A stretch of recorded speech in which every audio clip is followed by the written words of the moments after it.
Hello, APAAN and University of Maryland alumni. My name is Jennifer Tepper. I am a Smith School of Business grad, MBA graduate, and today I am hosting a webinar on pursuing your passion as an APIA member of our community here. And as a guest to this conversation, we have Dorothy Nguyen, Esquire. She is an attorney that provides day-to-day legal advice while engaging in the operations of her family business as a local supplier in the makeup and beauty industry. She also operates as a small business owner of an online store called DorosCuteCrafts. Welcome, Dorothy. Hi, everyone. So today we're talking about pursuing your passion. One of the topics that came up as part of the APAM board is entrepreneurship as an Asian Pacific American Islander. And we wanted to interview some folks and really profile some people in our community who are living their passions. So Dorothy, since this is about your passion, can you tell the audience what your passion is? Sure. So, as long as I can remember, my passion has always been about arts and crafts. But over the last few years, it's been kind of obsessively figuring out what my career is going to be and how that ties into my crafts and ties into my life. So, last couple of years, it's been about finding that perfect job for me. Awesome. And with your so your business, Doris Crew Crafts, is how you've been able to bring your passion to life. Is that correct? Yes, that's correct. I started the business in 2015, 2014, maybe, and I've been selling at markets, anime conventions, craft fairs, things like that since then. That's amazing. How much fun. So when did you have this light bulb go off, about starting your own business? I mean, many people have hobbies, many people, do things that they love on the side. What made you want to bring your ideas to life? Well, it wasn't until I was graduating from Maryland that I realized I wasn't sure what I was doing, to be honest. I was planning to go to law school, but I wasn't quite ready for it yet. There were still some preparation steps that needed to be done, so I took a gap year. And during that gap year was when I realized like I needed to do something. Like I wasn't keen on finding a law job just yet because I couldn't commit to the time frame. So I was like, I need to do something. And I was like, why not start selling my things that I love to make for fun anyway? And I'm hoarding in my basement anyway. So it was about 2015 when it went off, like, I should do something about it. I have a lot of stuff. And then it kind of clicked that I should maybe try my hand at some markets or something like that. That's great. That's amazing. I mean, what you just said resonates so much to, I think, many people that graduate from college. And, just because you finish your time in undergrad doesn't mean you automatically come out knowing exactly what you want to do. So Hmm. I think many people watching will resonate with, hey, I remember that moment in time where I wasn't exactly sure. But really kudos to you for saying, hey, there's something that I love doing and I want to bring it. Um, so let me ask you this. As I introduced you, we talked about the fact that you did eventually become a lawyer, as an attorney, as the fact that you are an attorney right now. Um, is that how you engage with your family business? And can you compare your entrepreneurship with your family business to your passion project to Doros Cute Crafts? Yeah. So with the family business, I do help them with their day-to-day legal activities, things like that. And I manage the store when they need it. And I found out that they're more similar than I expected. Both are making products or buying products and reselling it to other people. And it's just, I'm sorry, I forgot the question. Oh, no, it's okay. The question is, basically as both types of entrepreneurship and both are, new business or sorry, individual businesses, how would you um either compare them? You just mentioned the similar aspects. How are they? Mhm. How are they different? Well, the big difference is I do make a lot of my products, whereas my parents' business, we outsource a lot of it. So Mm, that is the major difference that I had to learn, like understanding suppliers, vendors, things like that. of course. But when it comes down to it, it feels the same in the sense of like we're making products for people and we're hoping that they either enjoy them or use it for their own crafts and their own artistic endeavors. That's really amazing.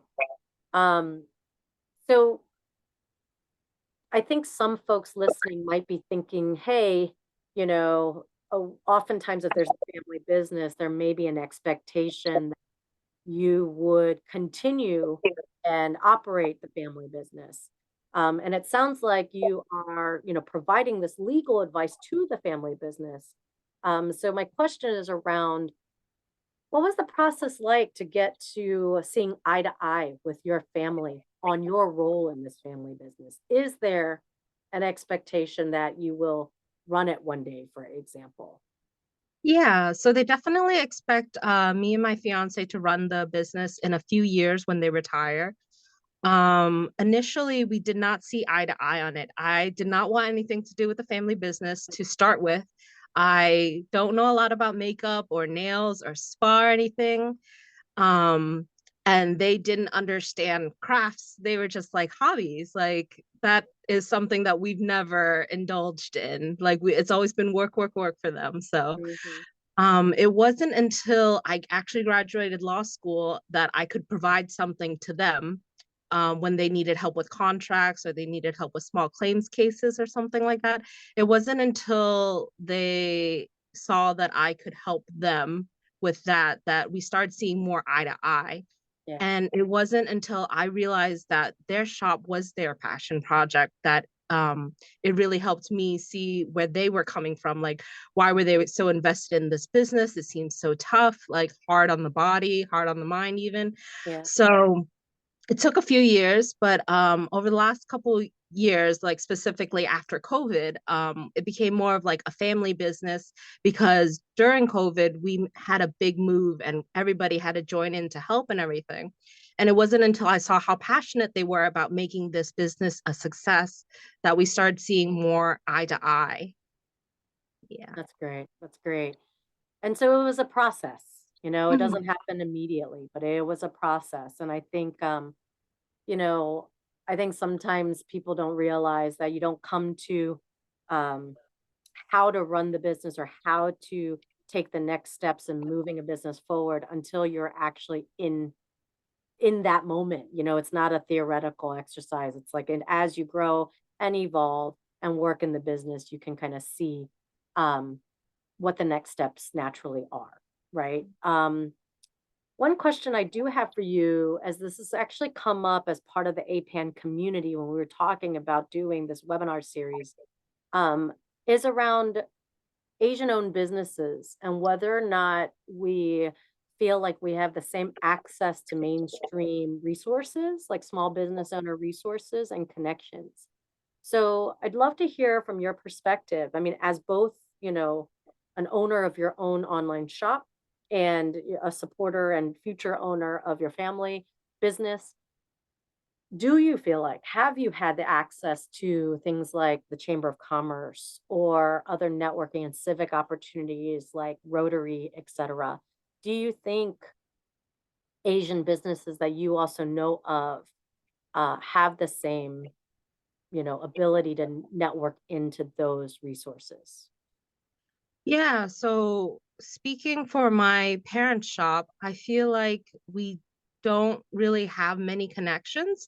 We just don't know about it. A lot of what my parents do, they learn from other businesses through word of mouth mostly, Yeah, rather than like networking events or things like that. They just either don't have time or they're afraid to go because they've never been to one before or something like that. So it has been kind of a challenge. I imagine if there was something more low commitment, they might be interested, but as far as I know, they beyond what they do, they don't involve themselves in much else. understood. Understood. What about for your own business? For my own business, I've been very lucky. There's my greatest source of resource is Facebook groups. So Mm, there's a yes, lot of groups for like artists and things like that that like help one another find markets, find resources, find vendors, things like that. So luckily for me and my small business, I found the resources that I need. that's great. That's fantastic.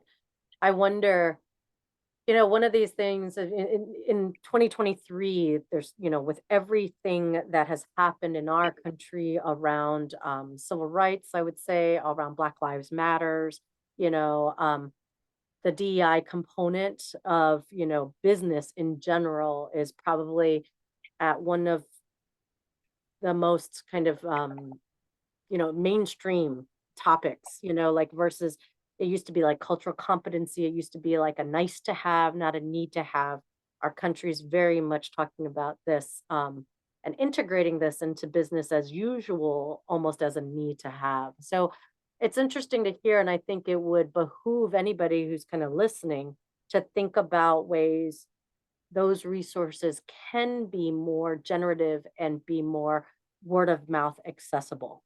So for the chambers of commerce to think, hey, or the Better Business Bureaus to think, hey, just putting a flyer up and expecting people to come in, given their busy days as business owners themselves, is probably not the best way to be integrating across all communities that they serve, and that there might be more opportunities for them to use their resource to outreach to diverse business owners and create that integration into community more for people who don't always have access to just know, hey, why would I walk into the Chamber of Commerce? Right. Right.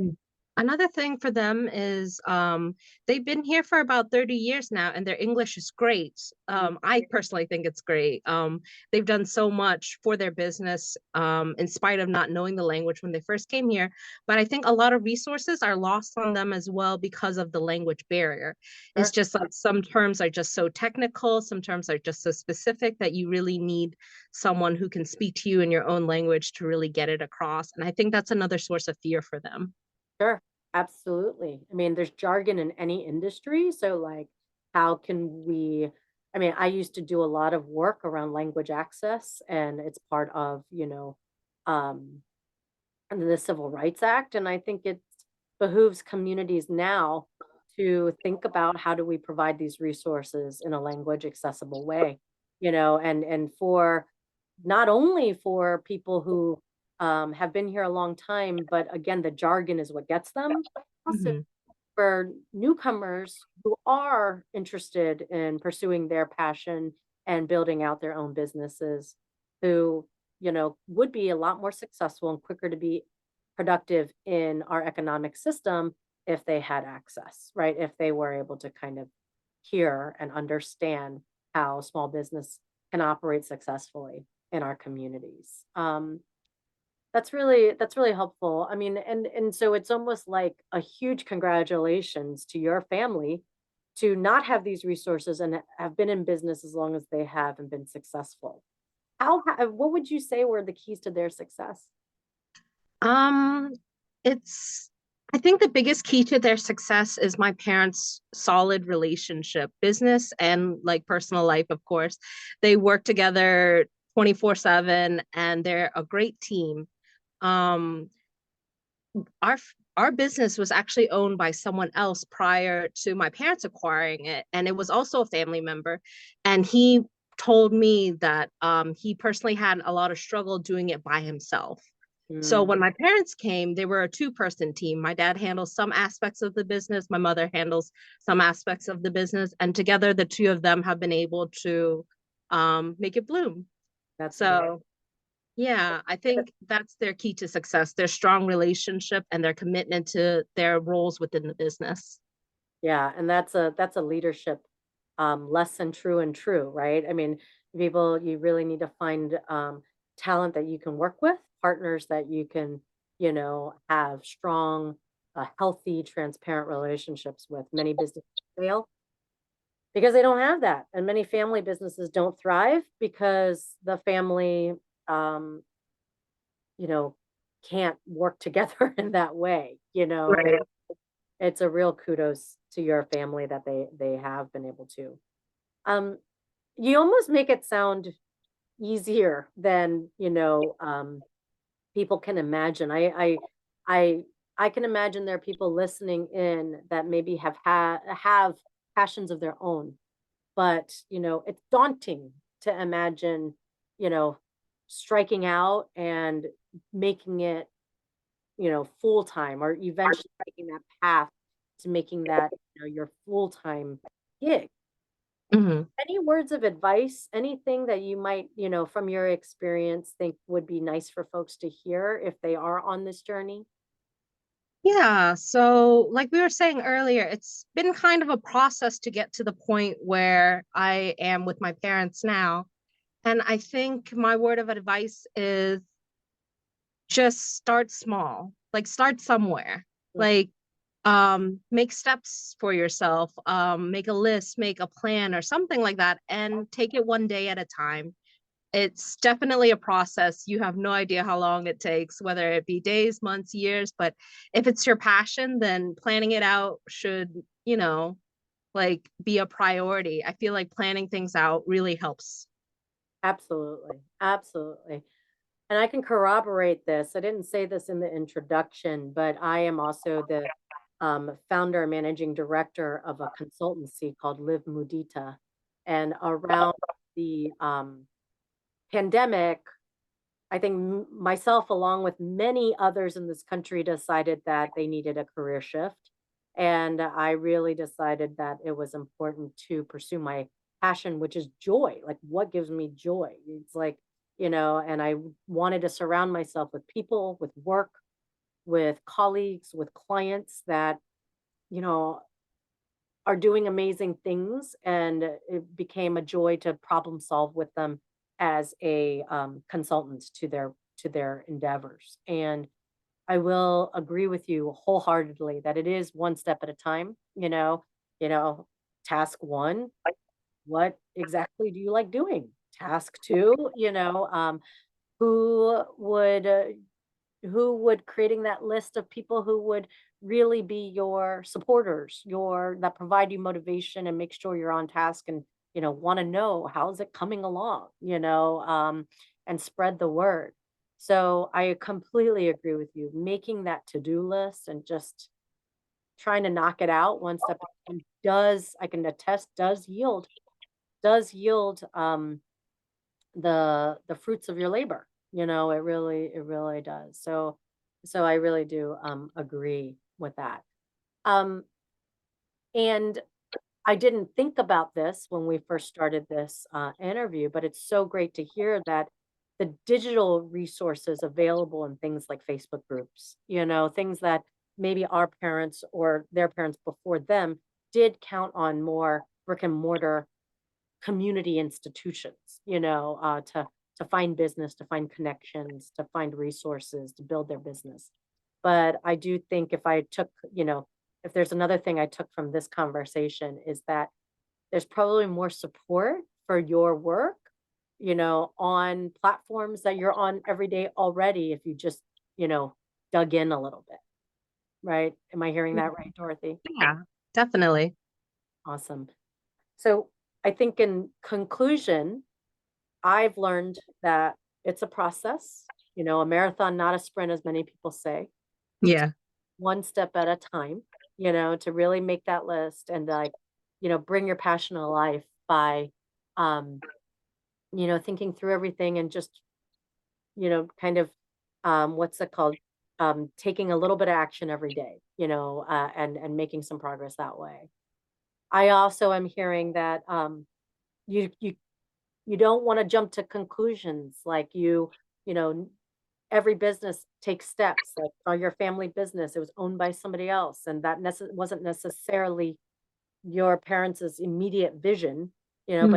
eventually that evolved into that. It was not your immediate vision to potentially own this business as the next generation, but it has evolved there, and maybe not thinking too far ahead, which corroborates the advice of taking it one step at a time, right? Yeah. Um, And I think I've also learned that you don't need to know exactly what you need to do coming out of college, Oh for yeah, for sure. yeah, that are listening. I mean, clearly your gap year proved successful in two paths. One as an attorney, you know, um, helping you kind of ready yourself for that role, and that role that you play in society now, but also gave you space to build DorosCuteCrafts and really integrate yourself in the markets of arts and crafts, right? Mm. Um, I think it's fantastic, Dorothy. Thank you for sharing your insights. I think for many that find that this is just a big, overwhelming thing, but they have passion, towards something that most people would relegate as a hobby, it's inspiring to hear that with a little perseverance, they could get there too. Um, thank you so much, Dorothy. Is there any parting words you'd like to kind of leave the audience with? Um, just definitely take things one day at a time and whatever comes your way, like you can do it. Yeah. I love it. What amazing words of inspiration. Thank you so much, Dorothy. And hopefully, everybody who's watching, if you think you know somebody who will benefit from this little fireside chat, feel free to forward it along. Appreciate you paying attention to us today. Have a good one.